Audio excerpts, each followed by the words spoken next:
Hello everyone. இன்னைக்கு நம்ம கிளாஸ்ல goods and service tax பத்தி தான் பார்க்க போறோம்.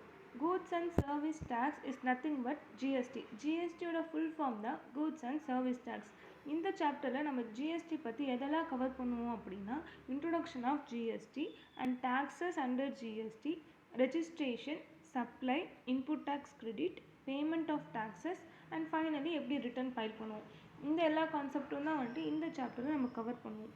So first let's get into introduction to goods and service tax. The introduction of goods and service tax is a very significant step in the field of indirect tax reforms in India. By amalgamating a large number of central and state tax into a single tax. அதாவது இதுக்கு முன்னாடிலாம் indirect டாக்ஸ்ன்ற பேரில் central தனியாகவும் state தனியாகவும் டேக்ஸை வந்துட்டு collect பண்ணிட்டு இருந்தாங்க.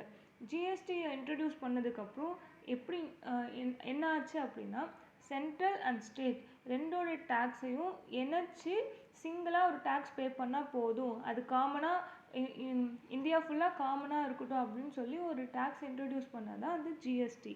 So it is an amalgamating a large number of central tax and state tax into a single tax called GST, and it has mitigated cascading or double taxation in a major way and paved the way for a common national market. அதாவது GST வரதுக்கு முன்னாடி indirect tax தான் collect பண்ணிட்டு இருந்தாங்க நம்மளோட central and state government. Central வந்துட்டு indirect டேக்ஸில் வந்துட்டு நிறைய டேக்ஸஸ் இருக்கும். எக்ஸாம்பிள் பார்த்தீங்கன்னா வந்துட்டு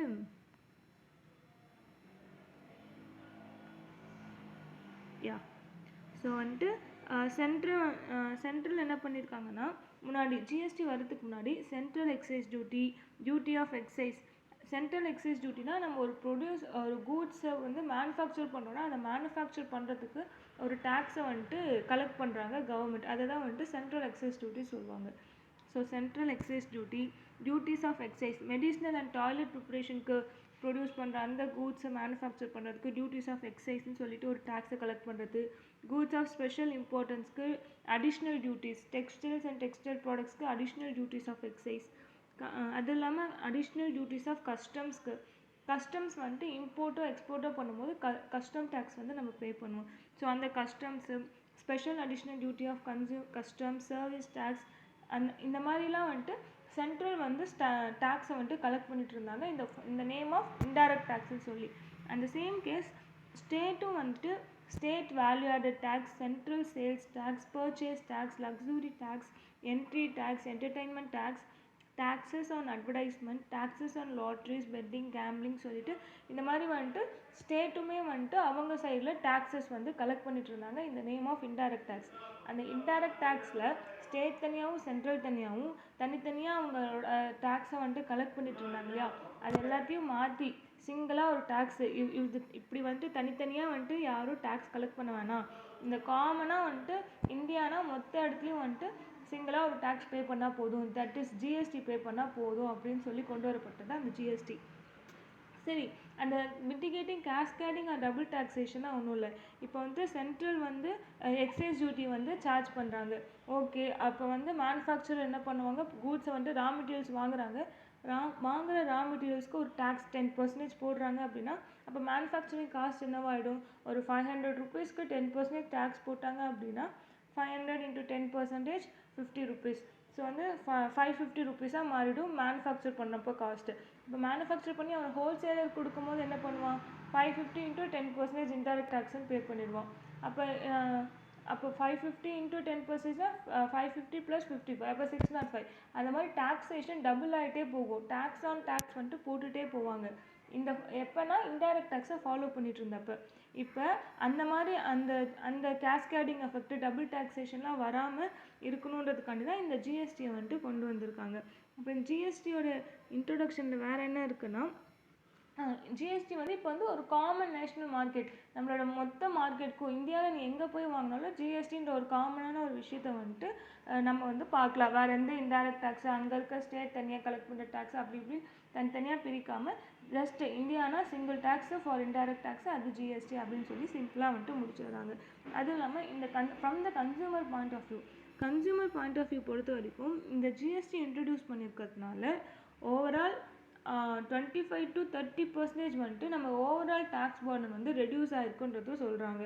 and GST is good sign from the consumer point of view. GST introduce பண்ணியிருக்கிறது வந்துட்டு from the consumer point of view it's very good for only.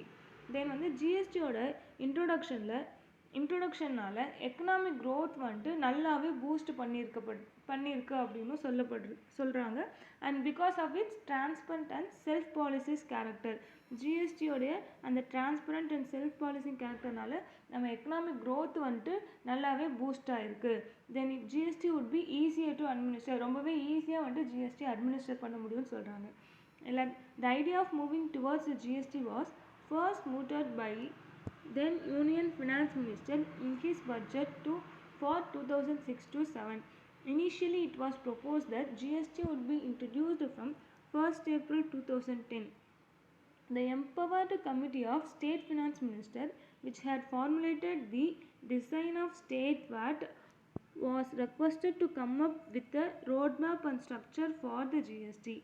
Joint working groups of officials having representatives of the states as well as the center were set up to examine various aspects of the GST and draw up reports specifically on exemptions, thresholds, taxation of services and taxation of interstate supplies. Based on discussion within and between it and the central government, the empowered committee released its first discussion paper on GST in November 2009. This spells out the features of the proposed GST and has formed the basis for discussion between the center and the state so far. அதாவது இந்த ஜிஎஸ்டின்ற ஐடியாவை first யார் தூண்டி விடுறாங்க அப்படின்னா unions finance minister அவரோட 2006-07 பட்ஜெட்டில் வந்துட்டு சொல்கிறாரு. அண்ட் சொன்னதோட அந்த ஜிஎஸ்டி எப்போ ப்ரொப்போசலுக்கு இன்ட்ரடியூஸ் பண்ணுறாங்க அப்படின்னா 1/4/2010, அதாவது 1st April 2010 தான் வந்துட்டு அந்த ப்ரொப்போசலை இன்ட்ரடியூஸும் பண்ணுறாங்க. ஜிஎஸ்டின்ற ஒன்று நம்ம இந்தியாவுக்குள்ளே கொண்டு வரலான்னு சொல்லி.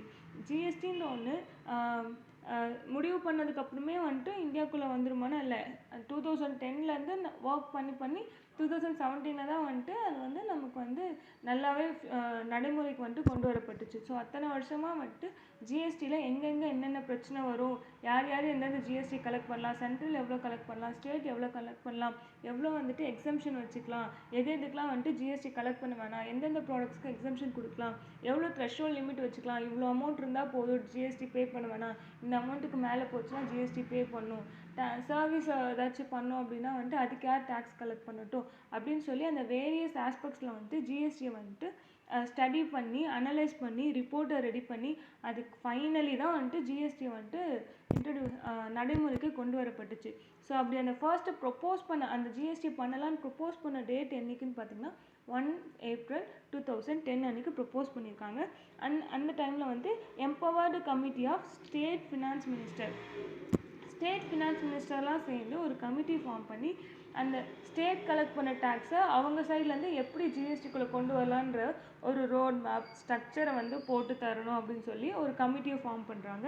அது மட்டும் இல்லாமல் joint working groups of officials having representative of the state as well as centre, ஸ்டேட்டையும் சென்டரையும் ரெப்ரசன்ட் பண்ண மாதிரி சில ஜாயிண்ட் ஒர்க்கிங் குரூப்ஸ் ஆஃப் அஃபிஷியல்ஸை வந்துட்டு செட்டப் பண்ணுறாங்க. எதுக்காகனா ஜிஎஸ்டியோட வேரியஸ் ஆஸ்பெக்ட்ஸை கண்டுபிடிக்கிறதுக்காக. அதான் சொன்னேன் இல்லையா, எங்கெங்கே எக்ஸம்ஷன், எதுக்கு எக்ஸம்ஷன் கொடுக்கலாம், எவ்வளோ த்ரெஷ்ஹோல்ட் லிமிட் வைக்கலாம், டாக்ஸேஷன் ஆஃப் சர்வீஸ் என்ன பண்ணலாம், இன்டர்ஸ்டேட் சப்ளைஸ்னால் எப்படி டேக்ஸ் பே பண்ணணும், கலெக்ட் பண்ணலாம் அப்படின்னு சொல்லி அந்த வேரியஸ் ஆஸ்பெக்ட்ஸ் ஆஃப் ஜிஎஸ்டியை வந்துட்டு எக்ஸாமைன் பண்ணுறதுக்கு இந்த joint working group of officials அவங்களோட எல்லாருமே வந்து ரெப்ரசன்டேட்டிவ் ஆஃப் ஸ்டேட் அண்ட் சென்டரோடைய ரெப்ரசன்டேட்டிவாக இருக்காங்க. ஸோ அவங்க எல்லாம் செட்டப் பண்ணி எக்ஸாமைன் பண்ணுறாங்க. எக்ஸாமைன் பண்ணதோட empowered committee released its first discussion paper on GST in November 2009.